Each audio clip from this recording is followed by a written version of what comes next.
வீரா serial நாளைக்கான எபிசோடில் என்ன நடக்க போகுதுன்னு ஒரு சூப்பரான ப்ரெமோ ரிவ்யூ பார்க்கலாமாங்க. என்னோட ரிவ்யூ பிடிச்சிருந்தால் லைக் பண்ணுங்க.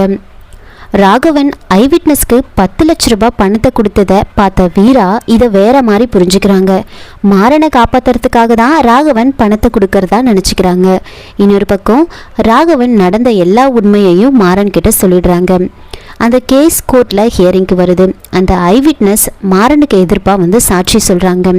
சார், இவர் தான் சார் ஆக்சிடெண்ட் பண்ணது, நான் பார்த்தேன், ஆக்சிடெண்ட் பண்ணிவிட்டு காரை நிறுத்தாமலே போயிட்டாரு அப்படின்னு சொல்ல, அது நைட் டைம் ஆச்சே, உங்களுக்கு எப்படி இவரோட முகம் நல்லா தெரிஞ்சுது, இவர் தான் எப்படி நீங்கள் சொல்கிறீங்க அப்படின்னு கேட்க, சார் ஆக்சிடெண்ட் பண்ணிவிட்டு அவங்க 2 பேரும் உயிரோடு இருக்காங்களா இல்லையான்னு எட்டி பார்த்தாரு சார், அப்போ தான் இவரோட முகத்தை நான் பார்த்தேன் சார். அவங்க உயிருக்கு போராடிட்டு இருந்தாங்க, மனசாட்சியே இல்லாமல் அவங்கள அப்படியே விட்டுட்டு போயிட்டாங்க. இவங்க நினச்சிருந்தா காப்பாற்றிருக்கலாம், ஆனால் இவர் காப்பாத்தல, அப்படியே விட்டுட்டு போயிட்டாரு.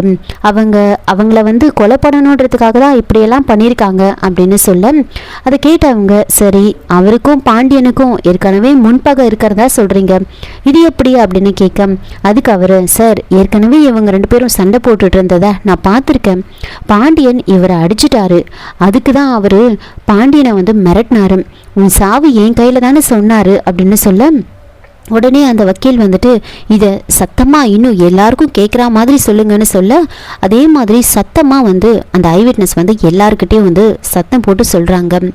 அதுக்கப்புறமா வீரா யோசிக்கிறாங்க, என்ன இவன் பணத்தை வாங்கிக்கிட்டு திரும்பவும் சொன்னதையே சொல்லிட்டு இருக்கானே, என்ன எதுக்காக அந்த பணத்தை இவன் வாங்கியிருப்பான், ஒன்றுமே புரியலையா அப்படின்னு வீராக்கு அப்போ தான் சந்தேகம் வருது.